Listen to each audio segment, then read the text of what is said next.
ദൈവത്തിൻ്റെ പരിശുദ്ധാത്മാവിൻ്റെ ശക്തി അത് നമ്മളിൽ വെളിപ്പെടാത്തതിൻ്റെ കാരണം എന്താണ്?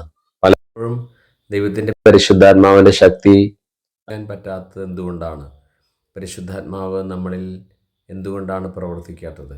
സങ്കീർത്തന പുസ്തകത്തിൽ 77-ാമത്തെ അധ്യായത്തിൻ്റെ 10-ാം വാക്യത്തിൽ നാം ഇങ്ങനെ വായിക്കുന്നു, അത്യുന്നതൻ്റെ ശക്തി വെളിപ്പെടാത്തതാണ് എൻ്റെ ദുഃഖകാരണം.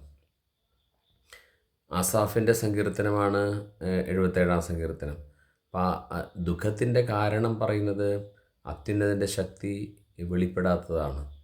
ദൈവത്തിൻ്റെ പരിശുദ്ധാത്മാവിൻ്റെ ശക്തി എന്തുകൊണ്ടാണ് നമ്മളിൽ വെളിപ്പെടാത്തത്? അങ്ങനെ ദൈവത്തിൻ്റെ പരിശുദ്ധാത്മ ശക്തി വെളിപ്പെടാൻ നമ്മുടെ ജീവിതത്തിൽ എന്താണ് നാം ചെയ്യേണ്ടത്? പ്രിയപ്പെട്ടവരെ, കൂടുതലായിട്ടൊന്നുമില്ല, നമ്മളെ തന്നെ ശുദ്ധീകരിക്കുക എന്നുള്ളതാണ്. വിശുദ്ധ ബൈബിളിലെ പഴയ നിയമത്തിൽ ന്യായാധിപന്മാരുടെ പുസ്തകത്തിലെ സംസനെ നോക്കൂ. അതിശക്തനായ മനുഷ്യനായിരുന്നു. എങ്ങനെയാണ് അദ്ദേഹത്തിൽ ശക്തി നിറഞ്ഞത്? അദ്ദേഹത്തെ ദൈവം പ്രത്യേകമായി സെലക്ട് ചെയ്തു. അദ്ദേഹം നാസിർ വ്രതക്കാരനായിരുന്നു. നാസിർ വ്രതം പാലിച്ച് ജീവിച്ചപ്പോൾ അദ്ദേഹം വളരെ ശക്തിമാനായിരുന്നു. അദ്ദേഹത്തിന് തൻ്റെ ശത്രുക്കളെ, ഫിലിസ്തരെ തോൽപ്പിക്കാൻ എളുപ്പം കഴിഞ്ഞിരുന്നു. എന്നാൽ പ്രിയപ്പെട്ടവരെ, അദ്ദേഹത്തിൻ്റെ ജീവിതം പാപത്തിലേക്ക് ചുവടുമാറ്റം നടത്തി. അദ്ദേഹം ദലീല എന്ന് പറയുന്ന സ്ത്രീയുമായി തെറ്റായ ബന്ധത്തിലായി. അപ്പോൾ മുതൽ അദ്ദേഹത്തിൻ്റെ ശക്തി ചോർന്നുപോയി. അപ്പോൾ ശക്തിയുടെ ഉറവിടമായ ദൈവത്തെ കൈവിടുക എന്ന് പറഞ്ഞാൽ അതിൻ്റെ അർത്ഥം എന്താണ്? പാപജീവനം നയിക്കുക. സംസന് സംഭവിച്ചതാണ്. പരസ്ത്രീ ബന്ധമുണ്ടായി. അദ്ദേഹം പ്രമാണങ്ങൾ തെറ്റിച്ചു. അവസാനം അദ്ദേഹത്തിൻ്റെ മുടിച്ചുരുളുകളെല്ലാം ആ സ്ത്രീ മുറിച്ചു കളയാനിട വന്നു. പ്രിയപ്പെട്ടവരെ, അങ്ങനെ അദ്ദേഹത്തിൻ്റെ ശക്തി മുഴുവൻ ചോർന്നുപോയി. സാംസൺ ചിന്തിച്ചത് ഫിലിസ്തർ ചാടി വീഴുമ്പോൾ എല്ലാ പ്രാവശ്യത്തെ പോലെ തനിക്ക് ശത്രുക്കളെ നേരിട്ട് തോൽപ്പിക്കാൻ കഴിയുമെന്നാണ്. പക്ഷെ അദ്ദേഹത്തിൻ്റെ ശക്തി പോയി. ആ ശക്തി അദ്ദേഹത്തിൽ നിന്ന് ഒഴുകിയിറങ്ങിപ്പോയത് അല്ലെങ്കിൽ നഷ്ടപ്പെട്ടത് അദ്ദേഹം അറിഞ്ഞില്ല. ഇത് ഭയങ്കര ഒരു അപകടമാണ്. ശക്തി നഷ്ടപ്പെട്ടത് അറിയാതിരിക്കുക. ചുറ്റുപാടുള്ള ആളുകൾക്ക് ഒരുപക്ഷെ നമ്മളിലെ ശക്തി നഷ്ടപ്പെട്ടത് അറിയില്ലായിരിക്കാം. പക്ഷെ നമ്മളെങ്കിലും മനസ്സിലാക്കണം, നമ്മളിൽ ആരെങ്കിലും പാപജീവിതത്തിലേക്ക് പോയിട്ടുണ്ടെങ്കിൽ നമ്മുടെ ശക്തി ചോർന്നു പോയി. പരിശുദ്ധാത്മ ശക്തി, അഭിഷേകം നഷ്ടപ്പെട്ടു.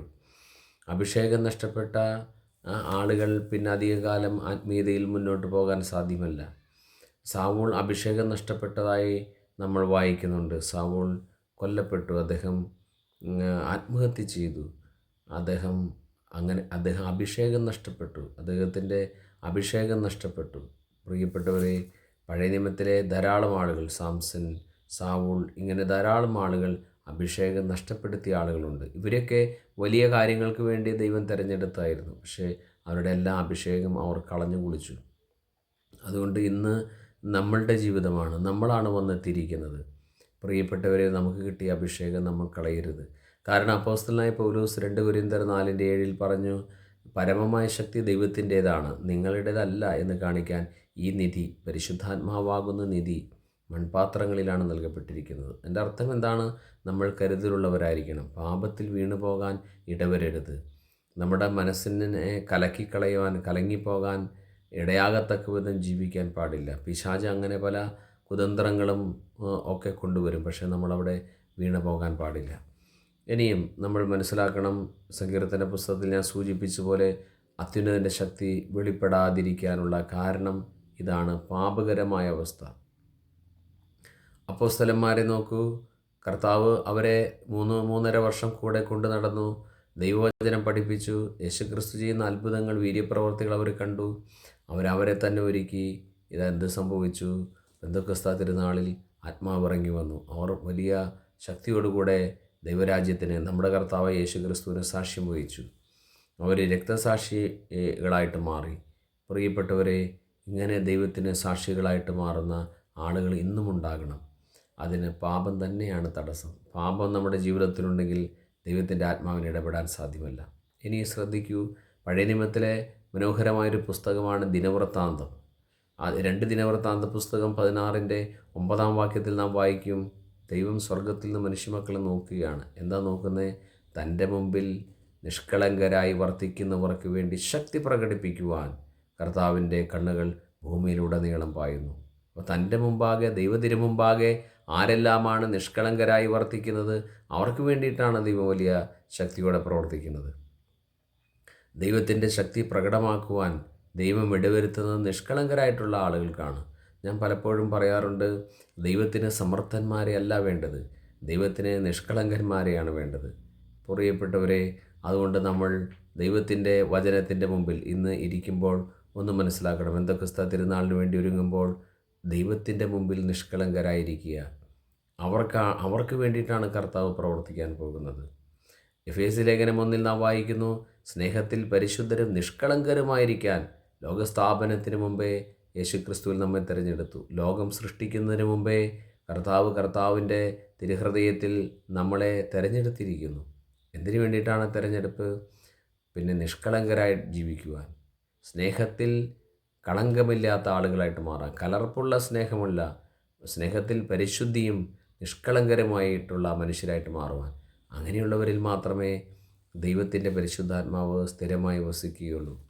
ഒരു പൂവിൻ്റെ അകത്തേക്ക് നോക്കൂ, അതിൽ ആ പൂവിൽ തേനുണ്ട്, മധുരമുള്ള തേൻ. പിന്നെയോ നല്ല സുഗന്ധവുമുണ്ട്. ഈ സുഗന്ധവും തേനും ചില പൂക്കളിൽ ഇങ്ങനെ നിറഞ്ഞിരിക്കുന്നത് കാണാം. ഇതുപോലെ നമ്മുടെ കർത്താവിൻ്റെ പരിശുദ്ധാത്മാവ് നമ്മളിൽ നിറയണം. അതിനുവേണ്ടി ഒരൊറ്റ കാര്യം മാത്രം, എന്താണ്? നമ്മൾ മാനസാന്തരപ്പെടണം, നമ്മൾ പുതിയ സൃഷ്ടികളായിട്ട് മാറണം, നാം വീണ്ടും ജനിക്കണം. ഇത് ദൈവവചന കേൾവിയിലൂടെ, ദൈവത്തിൻ്റെ ഇടപെടലിലൂടെ മാത്രം സംഭവിക്കുന്നൊരു കാര്യമാണ്. അതുകൊണ്ട് പ്രിയപ്പെട്ടവരെ, നമുക്ക് ആത്മാർത്ഥമായി പ്രാർത്ഥിക്കാം, കർത്താവേ, എന്നെ ഒരു പുതിയ സൃഷ്ടിയാക്കി മാറ്റണമേ.